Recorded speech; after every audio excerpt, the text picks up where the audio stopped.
Hello guys, Mojdal here. In today's video, we'll be looking at some mysterious, uniquely named NPCs from Classic World of Warcraft. Almost all are located in remote areas of the world of Azeroth, in the outskirts of the zones of which they are a part, far away from any cities and usual player traffic. They don't seem to have much purpose. They aren't involved in any quests. They aren't vendors, and they don't drop any special items if they're hostile, but yet Blizzard took their time to implement and uniquely name them. Could there be a deeper meaning behind some of them? Were they perhaps planned for skip content, and could they be used by Blizzard should they decide to do Classic Plus with areas like Mount Hyjal or others added to the game? Get ready for some WoW conspiracies as we jump straight in with our first NPC.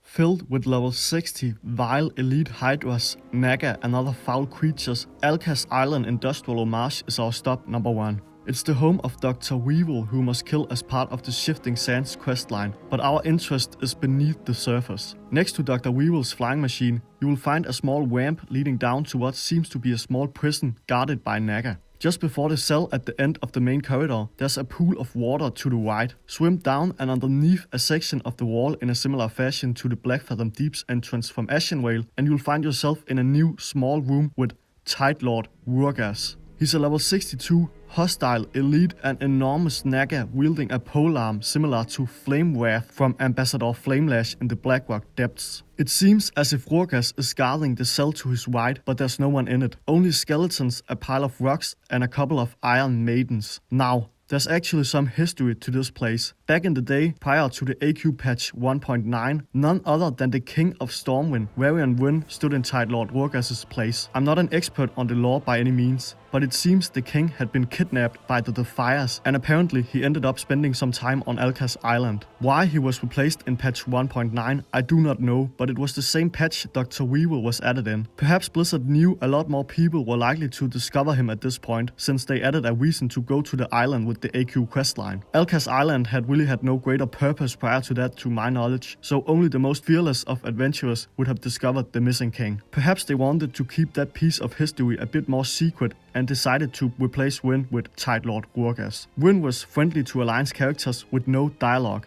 and neutral to and able to be attacked by the Horde. He wasn't involved in any quests, just like Tidelord Rurgas isn't either. I doubt that Blizzard ever had any meaningful plans for the Tidelord, but just implemented him as a replacement for Wynn. I think the existence of Wynn in the prison system prior to patch 1.9 was really flavorful, and it must have been awesome for anyone discovering him, seeing the King of Stormwind in such a place. I went to Elkas Island on my Classic WoW character to confirm that Tidelord Rurgas is in the game and not Wynn, which I suspected since it is based on the patch 1.12 after all. Unfortunately, the King of Stormwind is long gone from Vanilla/Classic World of Warcraft.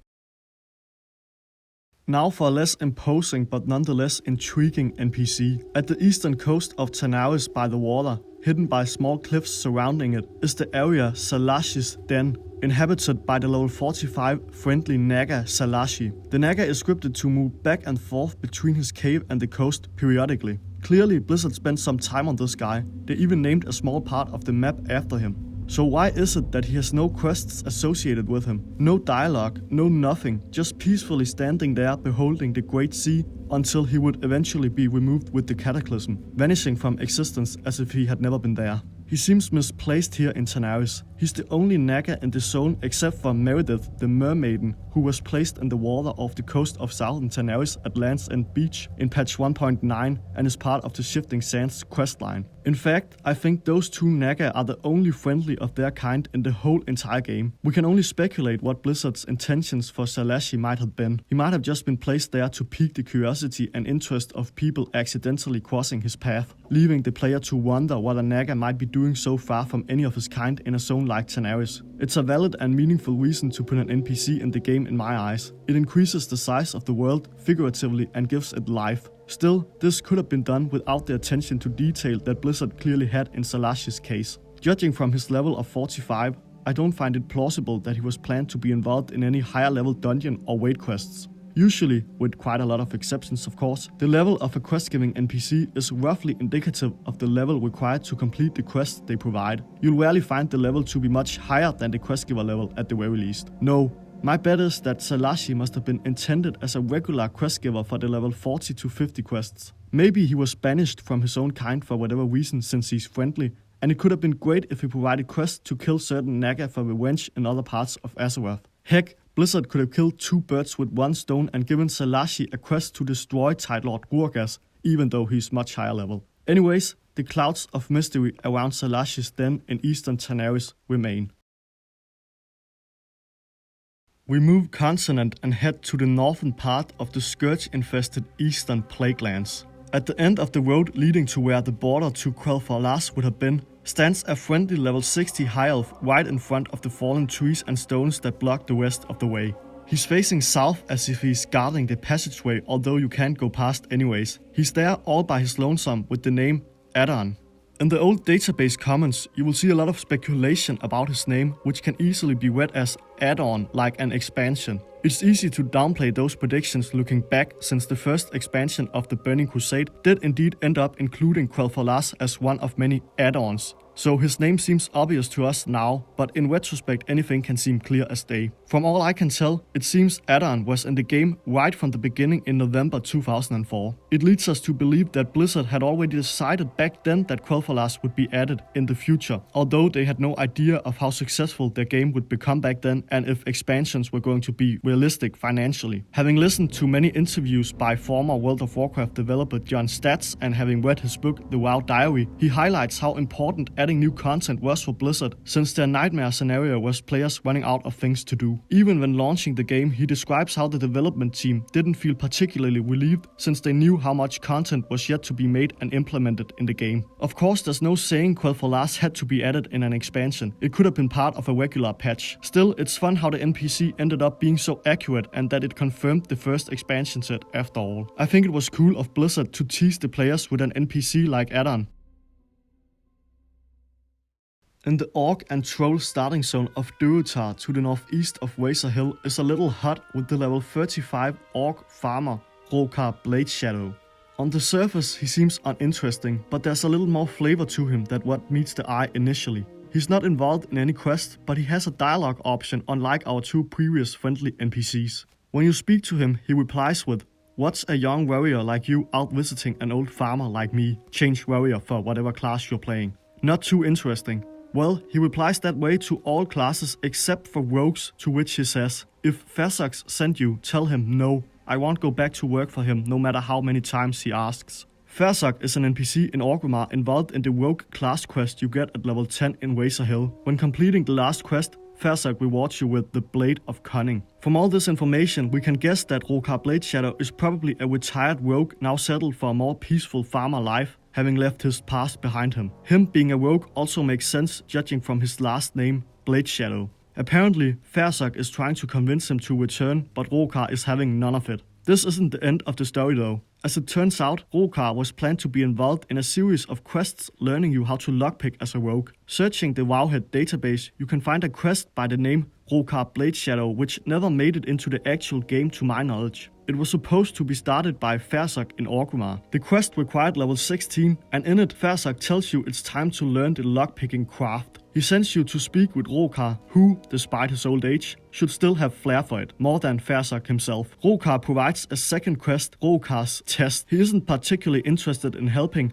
but decides to do so if you prove your worth first. Apparently, Rokar has this taste for the Venture Co, and he wants you to kill the goblin Overseer Glibby in the sludge fence and bring him back his whistle. Overseer Glibby is another NPC who ended up having no purpose. He exists in the game, but with the removal of Rokar's Test, he became irrelevant. When you return to Rokar with the quest complete, he gives you the quest Tools of the Trade, where you're sent to speak with Ferzok again. Upon completion of Rokar's Test, you're rewarded with the item Thieves' Tools, which is required to do lockpicking. I'm not sure what the point of going back to Ferzok is, since you've already gotten what you need. For whatever reason, Blizzard decided to scrap this whole questline. I don't think it's particularly well made either. It has little to do with rogue stuff. All you have to really do is kill Overseer Glibby, and the reason for that seems to be more personal on Rokar's front than anything else. It has nothing to do with lockpicking. The way the Thieves' Tools ended up being acquired was by simply buying them from different vendors or through 2 different quests, one on the Horde side and one on the Alliance. They weren't main quest rewards though. They were given to you or you could pick them up, and you had to use the tools to complete the actual quest. Adding the thief's tools as a vendor item certainly made it much easier to get. In Rokar's removed quest, he tells you to come back to him for a new set of tools in case you ever lose the original. This could indicate that the tools were planned only to be available through him for Horde characters, which is a pretty cool thought, but it doesn't make much sense. Why would he be the only rogue providing the item? An old, washed up, retired orc. It's funny that the quests still appear in the database and that an NPC like Rokar Bladeshadow can have such a history without many people realizing it.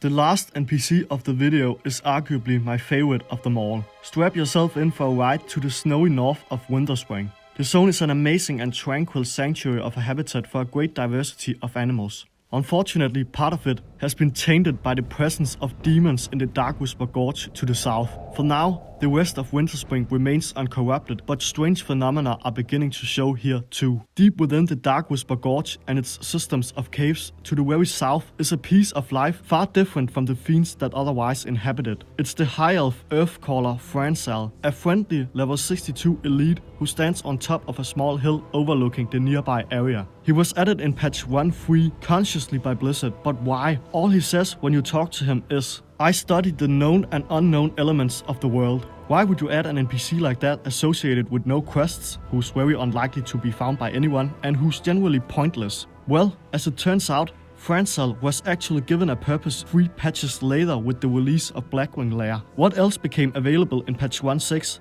Thunder Fury, Blessed Blade of the Windseeker. If you have one of the bindings of the Windseeker, Frenzel will have a hidden, long dialogue open to you. He speaks of one of his former students, the goblin Krixix, who spent a lifetime trying to contact the so-called chained gods of the underworld. The real motivation behind his efforts, it seems, was to uncover the matter known as Elementium. Krixix managed to make contact with the underworld as a creature from the realm of Pharazan emerged from a fissure made by Krixix in the Darkwhisper Gorge. Krixix was eaten by the fissure and was never seen again by the Earthcaller. In the end, Frenzel warns you not to play with powers beyond your understanding, so to say. Should you ever find Krixix, he says, you can be sure that he will not hand over his knowledge of Elementium willingly. Earthcaller Frenzel gives no hints to where Krixix can be found at all. He even questions if he's still alive. As it turns out, Master Elemental Smelter Krixix can be found in the later part of the raid dungeon Blackwing Lair. He's hostile, and the way to retrieve the information you desire is to have a priest mind control the goblin. He has an ability, Smelt Elementium, which you can cast on any raid member, minor or not, to teach them how to craft Elementium bars, which are needed to create Thunder Fury. I think this part of the road to craft the legendary sword is epic, and I wonder how guilds back in the day cracked the code of how to learn to smelt Elementium. I doubt many ever spoke with Earthcaller Frenzel, so it probably wasn't through him. I guess the title of Krixix partly gives it away if you're paying attention to it. What I find a bit peculiar is the fact that Frenzel was added in the Diamond patch 1.3, 3 patches prior to Thunder Fury being introduced in the game.